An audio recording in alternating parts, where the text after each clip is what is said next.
ассалому алайкум шунавандагони гиромӣ. гуфторамонро аз силсилаи хониши адабӣ оғоз менамоем.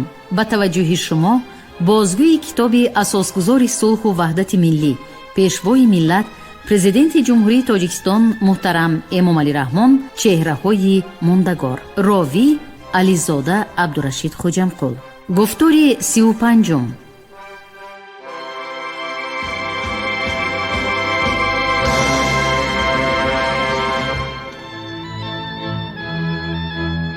اسماعیل سامانی، ابرمرد خیرد و سیاست.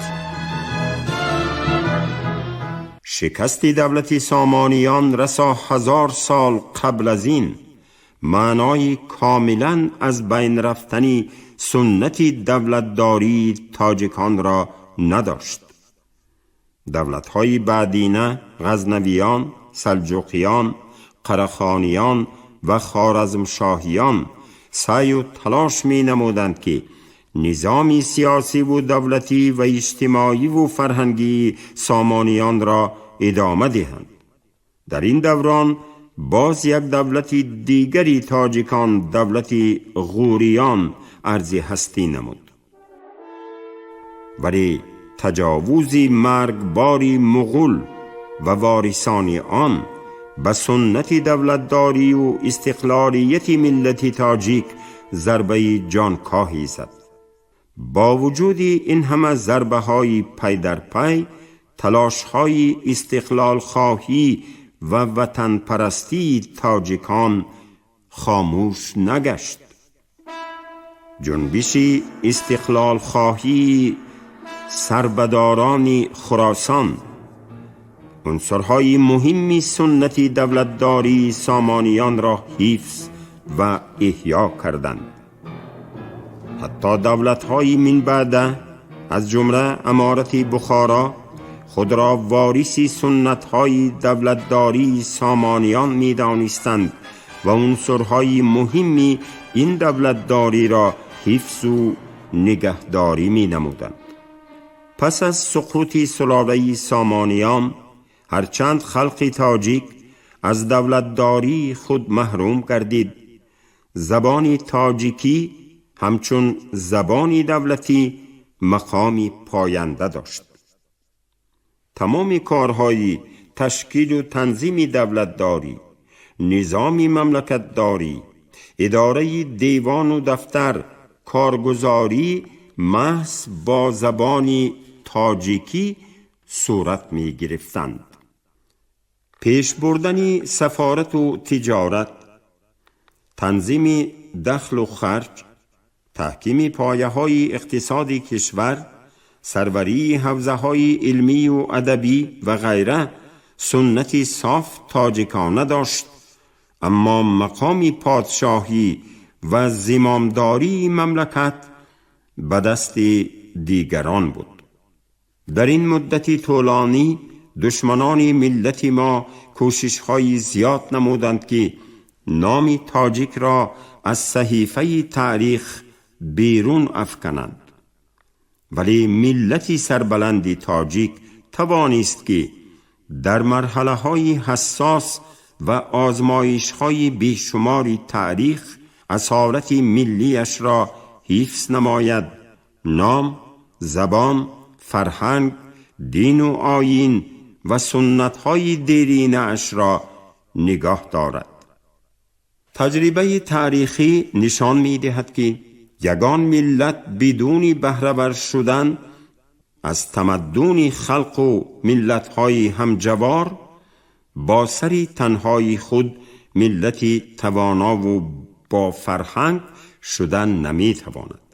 ولی من بزرگی ملتم را در آن می‌بینم که در طول 1000 سالها جبر و جفای اجنبیان را با تحمل مردانه‌وار پسی سر نموده، تمدن خلقیت‌های بیگانه را با دستاوردهای بیزواری فرهنگیش هضم نمود و بهترین بازیافت‌های معنوی آنها را از بر کرد. عهد سامانیان، علل خصوص زمانی دولتداری اسماعیل سامانی را می توان یکی از قله‌های کمالات خودشناسی و عصری شکوه و جلال استقلالیت ملت تاجیک نامید. فرزندان عاقل و خردپیشه ملت محض در همین ایام با اثرهای بیزوال خویش سرچشمه معنوی آفریدند که عصرها باز آبی زلالی آن نسل به نسل انسانیت را شاداب می سازد. از همین خاطر ما جشن بزرگ 1100 سالگی دولت سامانیان را استقبال گرفتیم تا مرحله های گذشته و امروزه و آینده را با هم وصل نماییم. این جشن برای ما نه تنها صحیفه های سپری گشته تاریخ، بلکه سرچشمه شجاعت و مردانگی، تجسم سیمای دولتداری ملی، سبق و تجربه نیاگان و در عین حال چون شعله از دوری ها راه آینده ملت را روشن ساخت. روزگاری سرشار از وطن دوستی و افتخار ملی سامانیان به فرزندان آگاه و فرزانه خلق تاجیک در حفظ اصالت ملی و فرهنگی، پشتیبانی ملت و تطبیق حقوقهای تاریخی تاجیکان، مخصوصاً تأسیس جمهوری مستقل تاجیکستان مثل قطب‌نما خدمت نموده است. مبارزه های پیوسته آنان به خصوص کارنامه تاریخی استاد صدرالدین عینی و بابا جان غفورف ادامه منطقی مبارزه وطن پرستانه فرزندان شایسته آل سامان به شمار می رود. احیای استقلال جمهوری تاجیکستان در مرحله نوین بیشک بزرگترین و مهمترین واقعه در تاریخ عصر 20 ما می باشد. در یک قسمت قلمرو تاریخی دولت سامانیان، دولت مستقل تاجیکان قامت راست کرد که واقعاً وارث شایسته آل سامان می باشد. ما در یک زمان مشکل و سرنوشت ساز ملت مجسمه شاه اسماعیل سامانی را در دل پایتخت تاجیکان شهر دوشنبه کشادیم. این مجسمه البته به خاطر پرستش ظاهری نیاگان نی، بلکه برای تقویت حافظه تاریخی بزرگداشت و احترام راهکشای ملت تاجیک اسماعیل سامانی قامت افراخته است. زیرا خلق تا تاریخ گذشته خیش را دقیق نداند و از شکست و ریخت دولت و دولتداری نیاگان خلاصه درست نبرارد، در بنیاد دولت و دولتداری آینده نیز به کامیابی ها نایل نمی گردد. ما هرگز دعوای ملتگرایی، شاوینیسم بزرگ دولتی نداریم. ارزش‌های ملی، میراث تاریخی و دستاوردهای فرهنگی برادران همزبان و همسایه‌های دور و نزدیک خود از روی طمع یا غرض ناجا بها نمی‌دهیم. ما فقط می‌خواهیم که تاریخ گذشته ملت و دولت و دولتداریمان را خوبتر آموزیم. همچون دولت صاحب استقلال ملی از چنگاری کرختی و بیگانه پرستی ها رها یافته، به قدر تمدن و ارزش‌های فرهنگی، زبان ملی و شعر و سخن عالمگیری نیاگان برسیم. در زیر پرچم تاجیکستان گرد آمده استقلالیت و یکپارچگی وطن عزیز، اتحاد و وحدت همگانی را پیش گیریم و دولتی واقعاً متمدن بنیاد نماییم.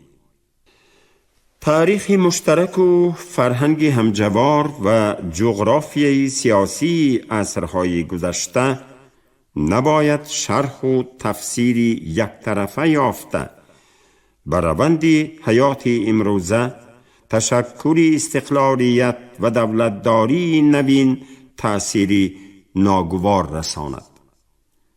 روند نوی تاریخ بر دوش دولتی ما وظیفه های بسا مرکب، پرمسئولیت و وزنین گذاشت. این وظیفه های تقدیرساز قبل از همه خاتمه بخشیدن به جنگ شهروندی، به وطن بازگردانیدن فراریان، تامین وحدت و یگانگی همه ساکنان تاجیکستان، نگاه داشتن یک پارچگی مملکت، تحکیم استقلالیت سیاسی، اقتصادی، فرهنگی و دهها مشکلات حل طلب بودند که در مدتی کوتاه به حل آنها نائل شدیم. علل خصوص سیاست وحدت ملی و صلح و سازش که از جانب خلق و نیروهای سالم فکر و پیشقدم جامعه دستگیری یافت، اقدام جدی در پیشرفت مملکت گردید.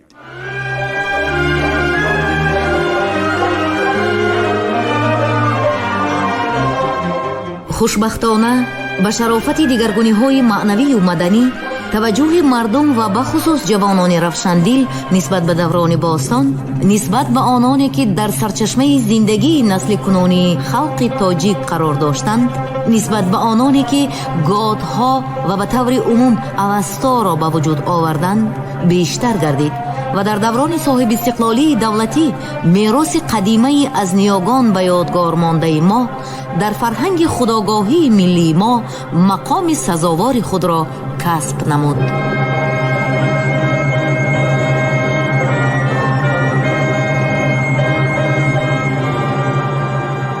با نظر داشتی تمایلات انکشاف جامعه بشری، منفعت‌های عالی مردم و وطن عزیز ما، وارثان سامانیان، وظیفه بزرگ تاریخی بنیاد جامعه دموکراتی و دنیوی را پیش گذاشته ایم که بر رأی دهی اکثریت مطلق ساکنان تاجیکستان جانبداری یافت و اعتباری عالی قانونی پیدا کرد. البته ما هنوز در آغاز این شاهراه بزرگ قرار داریم و بنیاد جامعه نوین تلاش و فعالیت منتظمی تمام گروه‌ها و طبقه های مردم را تقاضا دارد. شرط مهمترین اجرای این وظیفه رسیدن به رضایت ملی و وحدت سراسری جامعه است. با درک واضح این ضرورت و سبقهای تاریخی دولت سامانیان، ما با عزم کامل در راه استقرار صلح و رضایت ملی قدم گذاشتیم که نتیجه آن امضای سازشنامه عمومی در خصوص برقرار نمودن رضایت ملی در تاجیکستان از 27 ایون سال 1997 و تطبیق با موفقیت آن می باشد.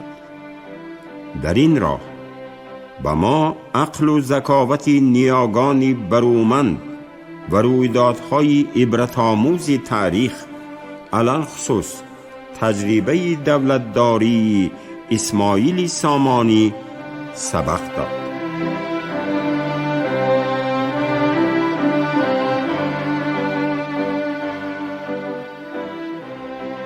سمت‌های مهم این برنامه ترغیب غایه وحدت ملی همچون غایه متحد سازنده دولت و کشور، تطبیق سیاست همکاری اجتماعی طبقه ها و گروه های جامعه، تحکیم همه‌جانبه روابط ولایت ها و منطقه های جمهوری، بالا بردن نقش نیروهای ذهنی و فرهنگی کشور به شمار می روند. شرط مهمترین نائل شدن به هدفهای مذکور تشکل نظام سیاسی دموکراتی و دنیوی با نظر داشت خصوصیت‌های جامعه نوین، سنت و عنعنه‌های دولتداری ملی و ارزش‌های اخلاقی و فرهنگی خلق تاجیک و ساکنان دیگری تاجیکستان می باشد. این نظام حقوق و آزادی‌های دموکراتی شهروندان را تأمین نموده، فعالیت اجتماعی و سیاسی دایره‌های وسیع مردم را پشتیبانی می‌کند.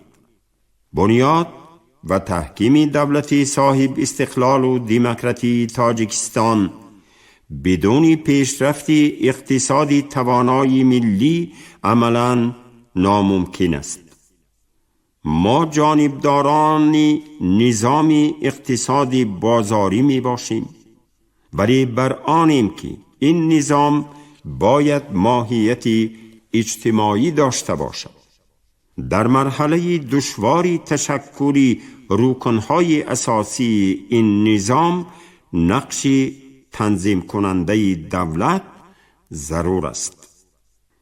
در این مرحله وظیفه های اساسی ترین ما بازسازی کلی ساختار اقتصاد، اصلاحات عمیق ساحه کشاورزی، رشد همه‌جانبه اینفراستروکتور، علل خصوص انرژتیک، بنیاد راه‌های بزرگ داخلی و بین دولتی از جمله شاهراه ابریشم، تطبیق برنامه مشخصی ترقی منطقه ها و ناحیه های عقب مانده، پیشبرد روابط اقتصادی خارجی با نظر داشت منفعت های ملی تاجیکستان می باشد.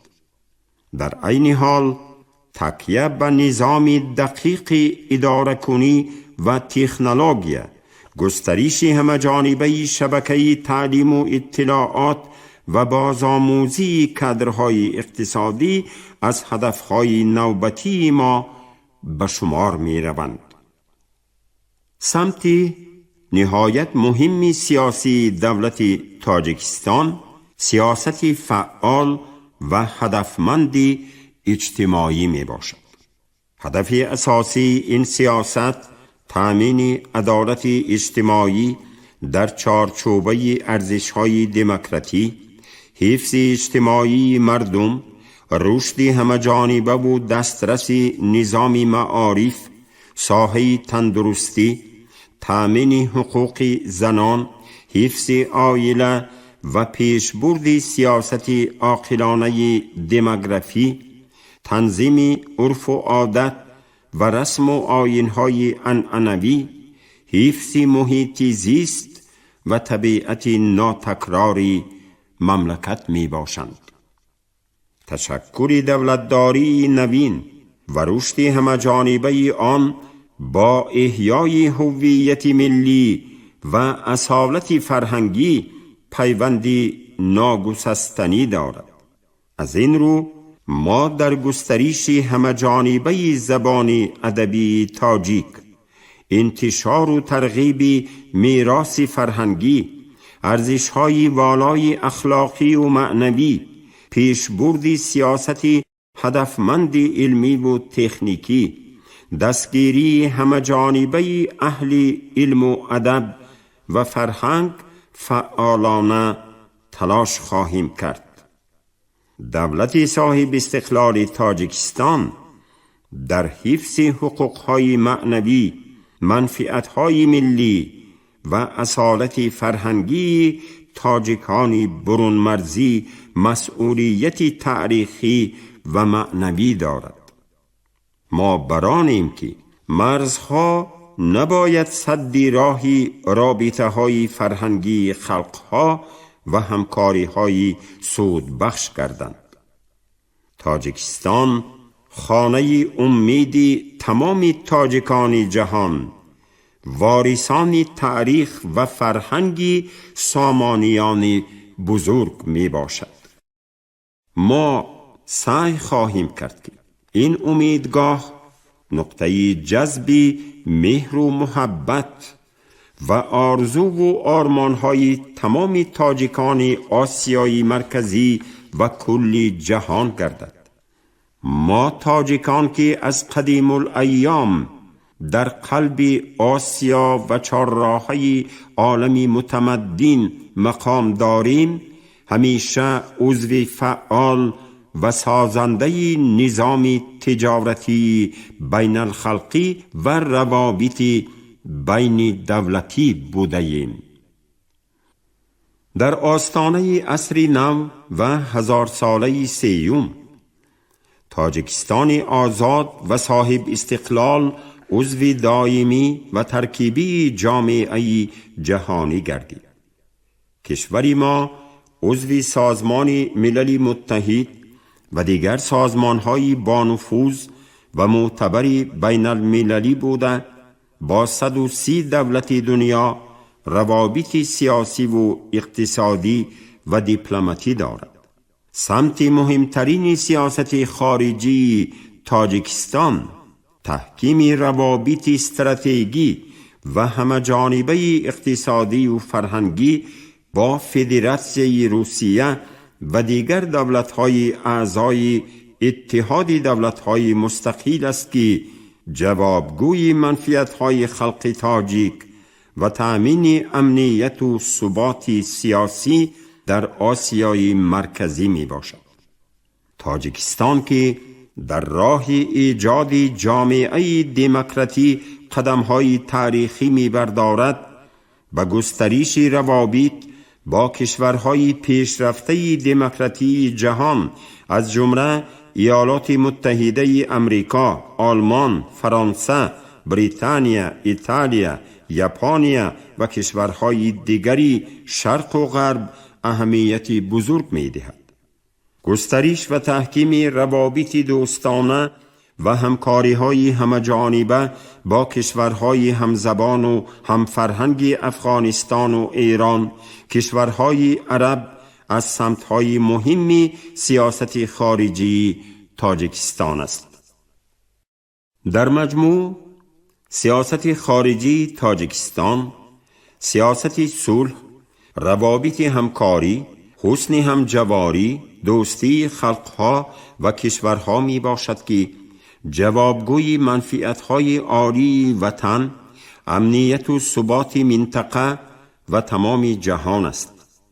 تاجیکستان صاحب استقلال طرفدار سیاست اعتراف و احترام معیارهای حقوق بین الخلقی، مداخله نکردن به استقلالیت سیاسی، اقتصادی و فرهنگی کشورهای دیگر، گسترش همکاری‌ها و روابط برای طرفین سودمند با همه دولت‌های جهان صرف نظر از ساخت دولتداری و راه پیش گرفته آنها بوده، منفعت‌های ملی، ارزش‌های فرهنگی و تمدن دیرینه تاجیکان را در عرصه جهانی پشتیبانی می نماید. 1100 سال قبل از این ملت شرفمند تاجیک تحت رهبری ابرمرد عادل اسماعیل سامانی به شاهراه احیای حیرت‌آور ملی و فرهنگی وارد شد و به دست آوردهای عالم شمول و بی‌بهای تاریخی نائل گردید.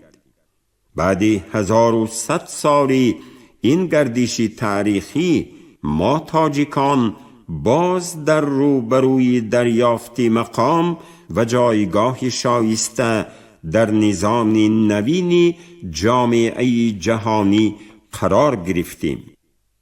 از برکت صلح و صلاح و آشتی ملی ما امکانیت یافتیم که به ساختمان سلسله انشاءات‌های برای پیشرفت من بعده مملکت به غایت مهم، راه آهن قرغان تپه کولاب راه ماشینگردی بین الخلقی کولاب خاروخ قلمه قراقروم، راه ماشینگردی دوشنبه خوجند توسط تونل انزاب، استخراج و استفاده کان گز خواجه سرتیز، بنیاد نیروگاه برقی سنگتوده، نیروگاه برقی پامیر و دهها ابیکت های تقدیرساز دست زده اکثری آنها را به انجام رسانیم. اما کارهای به سامان رسیده هنوز یک قسمی نقشه های حکومت در بابت آبادانی مملکت زد.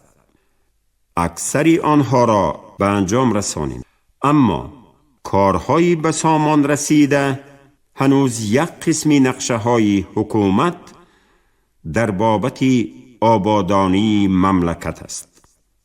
در برابر نیروگاه برقی سنگتوده، بزرگترین نیروگاه برقی عالم، گیس راغون را به کار انداختن و سلسله نیروگاه های برقی آبی میانه و خرد را به انجام رساندن در مد نظر است. تاجیکستان از روی ذخیره های گیدرا انرژتیکی در جهان یکی از جایهای اولین را اشغال می کند. مملکت ما در عصر 21 به یکی از بانفوذترین کشورهای صادرکننده نیروی برق و آب نوشاکی تبدیل خواهد یافت. امروز در مقیاس جمهوری بیش از 400 نمودی ذخیره ثروت‌های زیر زمینی کشف شده است که تمامی سیستم دوری مندله فرا گرفته 70 نوع آن به منبع‌های نادر طبیعی منسوبند. بعضی نمودهای ثروت‌های طبیعی کشوری ما از جمله نمک، آب، ذخیره‌های انرژتیکی، متال‌های نادر و غیره برای 100 سالها بسندند. در و دروازه کشوری ما برای کل کشورهای خارجی که از نیت خیر سازندگی، تجربه مفید، تکنولوژی و دستاوردهای نوی استحصالی دارند گشاده است.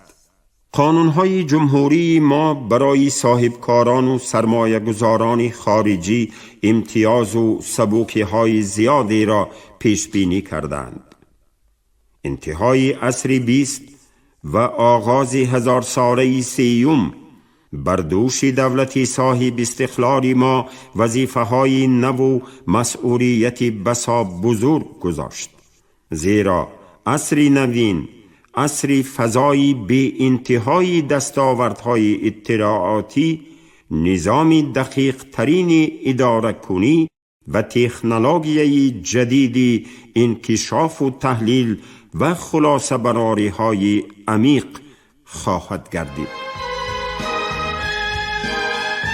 شما گفتار 35 را از روی کتابی اساسگذار صلح و وحدت ملی، پیشوای ملت، پرزیدنت جمهوری تاجیکستان محترم امامعلی رحمان چهره های ماندگار در قرائت راوی علیزاده عبدالرشید خوجمپور شنیدید.